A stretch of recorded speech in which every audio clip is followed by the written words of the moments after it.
Salam sejahtera Malaysia, denyut nadi suara rakyat bergema di channel ini. Jangan lupa tekan butang subscribe, like dan share. Malaysia kita punya, cintai Malaysiaku, kita jaga kita.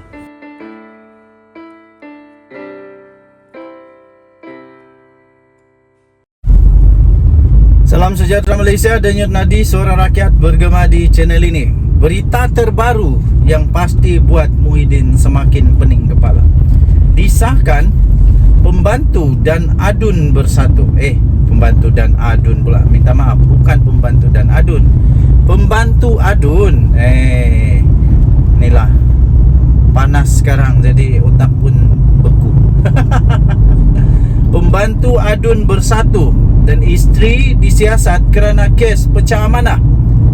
Satu demi satu bos-bos di dalam bersatu nampaknya bakal akan bergagar lutut. Pembantu adun bersatu dan isteri disiasat kes pecah amanah. Harapkan pegar, pegar makan padi. Polis menahan pembantu kepada seorang adun, ahli Dewan Undangan Negeri Adun Bersatu di Negeri Selangor, bagi membantu siasatan berkenaan dengan kes pecah amanah berjumlah RM533,440 menurut sumber. Lelaki berusia 30-an itu ditahan bersama dua yang lain termasuk istrinya pada 10 April yang lalu. Tuan-tuan dan puan-puan, pada usia 30-an sudah ada kes. Sangat-sangat kesian. Saya fikir dengan usia 30-an ini dia baru saja nak berkecimpung dengan politik. Dah ada kes pecah amanah. Bayangkan kalau beliau tiba-tiba jadi adun. Bayangkan kalau tiba-tiba dia jadi ahli parlimen. Bayangkan kalau lama lagi dia ada kuasa atau kuasanya lebih besar. Nanti berapa pula teruk pecah amanah yang akan didakwa. Tapi ini baru pendakwaannya, baru penahanan, belum pendakwaan, baru penahanan. Jadi jangan ada spekulasi dulu. Yang pasti polis telah pun menahan pembantu seorang ahli Dewan Undangan Negeri di Negeri Selangor. Difahamkan ketiga-tiga mereka sudah pun dibebaskan dengan jaminan polis. Sudah dibebaskan dengan jaminan polis.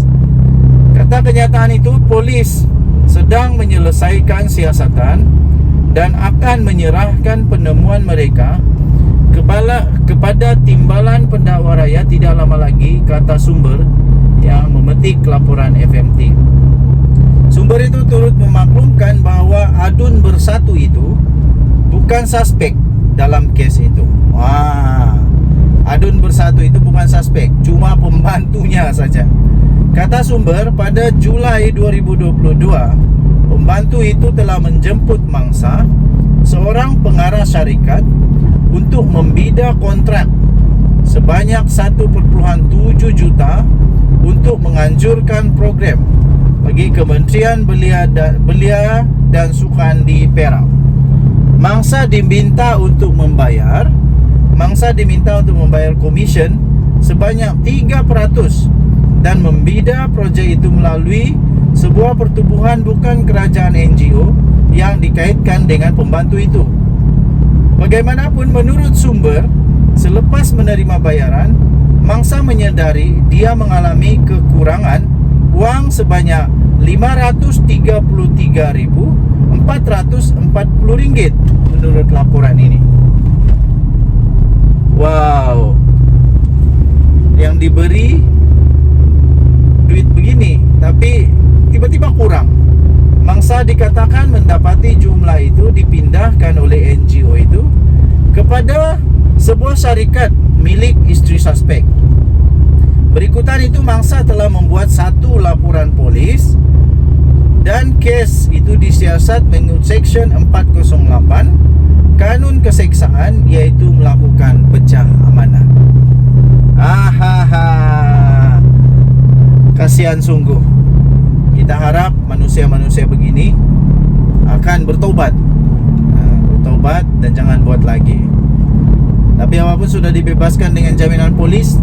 Tapi kalau ada kes, nah mereka akan didakwa. Nampaknya sekarang ini suami buat kerja, istri pun ambil bahagian. Kita jumpa lagi, bye-bye.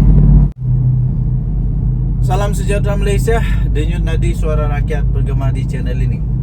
Tak habis-habis ramainya didakwa kerana rasuah. Tapi saya salut 3 juta %. Saya salut, betul-betul salut kepada kerajaan sekarang ini yang betul-betul mau menghapuskan rasuah. Saya fikir selepas ini 3 tahun, 2 tahun, 3 tahun dari sekarang, kita akan melihat negara Malaysia akan maju dengan cepat kerana rasuah sudah berhenti, penyelewengan sudah berhenti, kerana projek-projek dengan nilai yang sepatutnya akan dibuat dengan nilai sepatutnya. Jadi contohnya, kalau projek itu 2 juta, nanti dibuat pun dengan kos 2 juta. Jadi itu termasuklah keuntungan, termasuklah gaji pekerja, keuntungan semua 2 juta. Bukannya kos 2 juta tapi projek 20,000. Bukan begitu. Jadi harap-harap, kita berharap semoga 2-3 tahun akan datang kemajuan negara Malaysia akan terlihat dengan lebih jelas kerana rasuah sudah tidak ada lagi. Jadi pelaksanaan projek mengikut spesifikasi yang betul. Terbaru bekas CEO disahkan telah didakwa kerana telah menerima rasuah sebanyak 5 juta ringgit Malaysia. Bayangkan 5 juta itu, kalau betul itu rasuah, bayangkan berapa banyak pembangunan, berapa banyak jalan raya boleh diperbaiki dengan 5 juta. Tapi kerana rasuah 5 juta, duit 5 juta itu hilang begitu saja, tidak dapat dinikmati oleh negara rakyat. Jadi itulah yang teruk dia bila ada rasuah.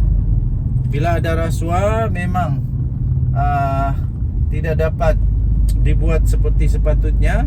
Jadi amat teruklah. Okey, tertuduh bagaimanapun mengaku tidak bersalah selepas pertuduhan itu dibacakan terhadapnya di hadapan hakim, iaitu Rozilah Saleh. Siapa yang mau mengaku kan? Tapi of course, kalau dia rasa tidak bersalah, dia ada hak untuk tidak mengaku bersalah lah. Okey, tuan-tuan dan puan-puan yang dihormati sekalian, kita berharap semoga negara Malaysia akan terus dapat mementras rasuah ini. Orang-orang besar yang berkuasa selalunya memang ada risiko untuk terjebak dengan rasuah. Tapi dengan adanya kerajaan Madani, kerajaan perpaduan Datuk Seri Anwar Ibrahim sekarang yang memang serius membasmi rasuah ini, saya fikir orang-orang yang berpangkat tinggi, CEO, pengarah dan macam-macam lagi yang berpangkat tinggi, selepas ini akan bertobat, tak akan mau lagi rasuah. Kalau ada juga, hadapilah nanti hukuman di mahkamah dan hukuman di akhirat nanti. Nak kena jawab dengan mahkamah, nak kena jawab juga dengan Tuhan. Jadi tuan-tuan dan puan-puan, tahniah diucapkan kepada kerajaan.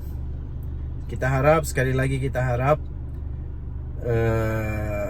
negara Malaysia akan lebih maju, lebih dihormati selepas ini, dapat dikembalikan kehormatan negara Malaysia yang satu ketika dulu amat disegani kerana maju.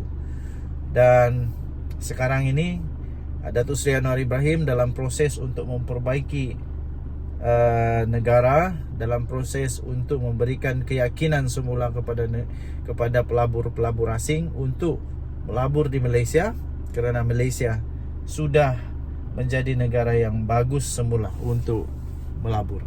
Kita jumpa lagi, bye-bye.